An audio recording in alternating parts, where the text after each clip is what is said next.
ये जो तस्वीरें अभी आप अपनी स्क्रीन पर देख रहे हैं, इसमें एक बाबा नजर आ रहे हैं। ये कोई ऐसे वैसे बाबा नहीं, ये वही महाराज हैं जिनकी अभी कुछ ही दिन पहले आपको कहानी बताई थी।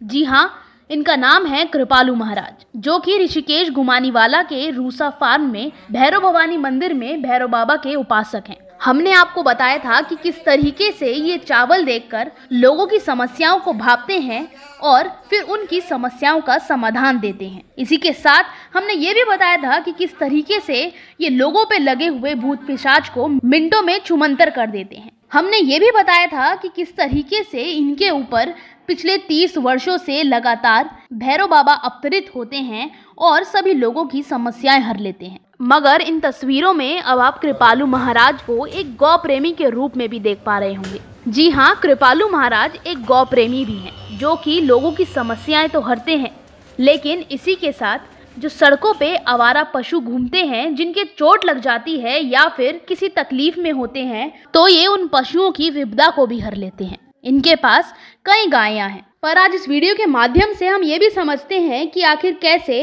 भैरव बाबा के उपासक के साथ साथ इनके अंदर गौ प्रेम की इच्छा कैसे जगी। तो आइए जानते हैं। नमस्कार, मैं राजेंद्र सिंह, संगम न्यूज, उत्तराखंड, उत्तर प्रदेश। आज हम हैं ऋषिकेश गुमानीवाला रूसा फार्म और हमारे साथ में रूसा फार्म भैरव भवानी के दरबार के जो उपासक हैं कृपालू महाराज जी। आज हम कृपालू महाराज जी गौशाला में हैं। तो महाराज जी, थोड़ा सा गौ के प्रति आपका प्रेम कैसा जाएगा, थोड़ा सा इसके विषय में आप थोड़ा सा बता दीजिए। देखो, गौ के पीछे तो मेरा बचपन से रहा, ठीक है, क्यों हमारी माता है, इतने करोड़ देता है उन्हें समाया, ठीक है। देखो, आज हर जगह गायों की बेकदरी हो रही, समाज जो है बड़ा बेढंग हो गया, ठीक है। अब देखो कितनी जगह डंगर छोटे छोटे हम यहाँ पे बांध देते हैं, क्यों बांध देते हैं, तो उसकी कितनी बेकदरी होगी, पानी खारी है ना, तो समझ यही तो हमारा धर्म है कि उसकी सेवा करो। धर्म तो यही है, ठीक है। दिन रात उसको उठाओ, है ना, परेशानी दूर करो। तो यही मेरा मतलब है यहाँ पे कि मैं आज लगा लो 35 साल हो गया, ठीक है। ये चल रहा है कि कोई आवारा डंगर होता है तो मैं उसको बांध देता हूँ। जब वो जगह जगह धक्का खाता है, हालत बुरी हो जाती है। देखो, देना वाला तो परमात्मा है, हम कौन है, हमारा ये है कि कोई भटक रहा तो उसको देना है। बोलो, देखो यहाँ से आदमी जब नंगा आया तो नंगा जाना है, ये जाना तो कुछ नहीं है। इसीलिए कि किसी की मदद हो जाए।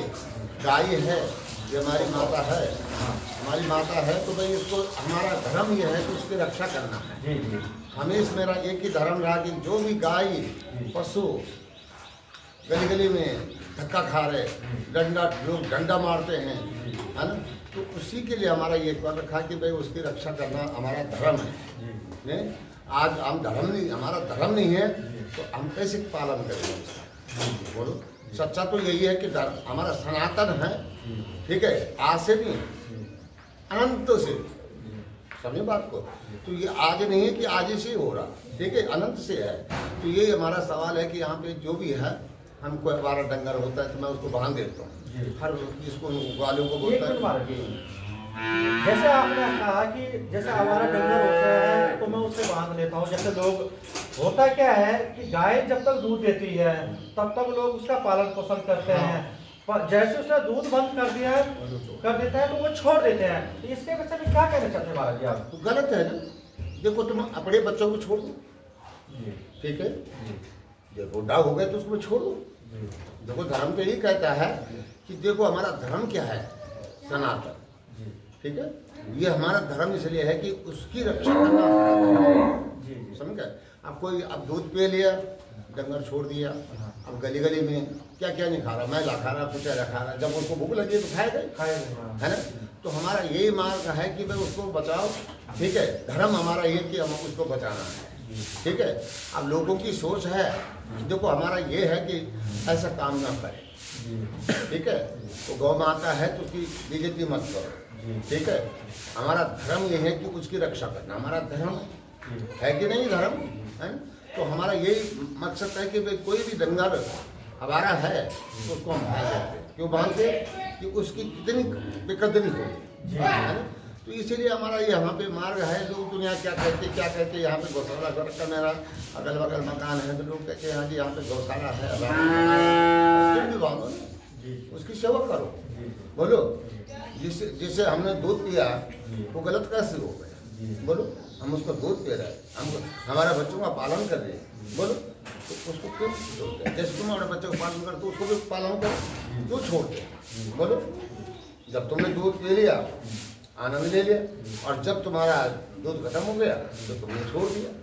ये बड़ा दुर्भाग्य है महाराज जी। जब भी हम पहाड़ों पे जाते हैं, चाहे हम उत्तरकाशी वाले रास्ते पे जाएं या बद्रीनाथ वाले रास्ते पे जाएं, तो अनेकों सैकड़ों गायें सड़कों पे होती हैं। ये की हो रही महाराज, देखो ये कलयुग है। कलयुग में यही तो कहा कि भगवान ने, जब श्री कृष्ण ने कहा था कि एक दिन जैसा आएगा कि सबसे पहले इंसान आज जमीन बेच के खा रहा, धरती माँ को बेच के खा रहा, ठीक है।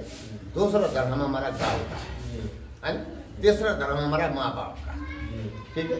सनातन का 3 ही धर्म है। बोलो, गाय है ना, गाय, माता पिता और धरती माँ जो हमको पाल ली।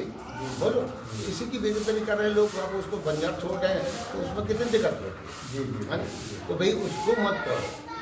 हमारा संकेत यही है, गलत रास्ता मत करो। देखो आज हम हैं, कल क्या है महाराज जी। आज नवरात्र का प्रथम नवरात्रि है, और इस प्रथम नवरात्रि में आप गौ भक्तों को या जो गायों की जो दूध निकाल के उनकी बेकदरी करने के लिए उनको सड़कों पे छोड़ देते हैं, उनके लिए आपका क्या संदेश है? मेरा ये संदेश कि ऐसा ना करें, समझ गए? ऐसा मत करो कि अब तुमने दूध पी लिया और छोड़ दिया, ऐसा मत करो। देखो ये हमारा धर्म है, इसको बचाओ, समझो भाई।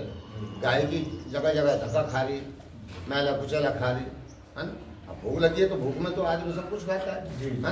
तो यही हमारा संदेश है कि गायों को बच छोड़ो, ठीक है। ये हमारा धर्म है, ठीक है। इसकी रक्षा करो, है ना। जहाँ हम इसकी रक्षा करेंगे तब हमारा धर्म है। बोलो, जहाँ हम इसका विघटन करेंगे तो दुनिया क्या कहेगी? बोलो, डंडा मार के भगा देते, है ना। तो ये गलत है। हमारे साथ में थे कृपालु महाराज, जो भैरव भवानी के जो दरबार के उपासक थे। भैरव भवानी दरबार में अब तक सैकड़ों जो जिनकी संतानें नहीं हो रही हों या कुछ भी समस्या है, उनका यहाँ पे समाधान हुआ। और एक चीज हमने यहाँ पे और देखी कि भैरव भवानी दरबार के उपासक कृपालु महाराज जी का सबसे बड़ा लगाव गायों के प्रति।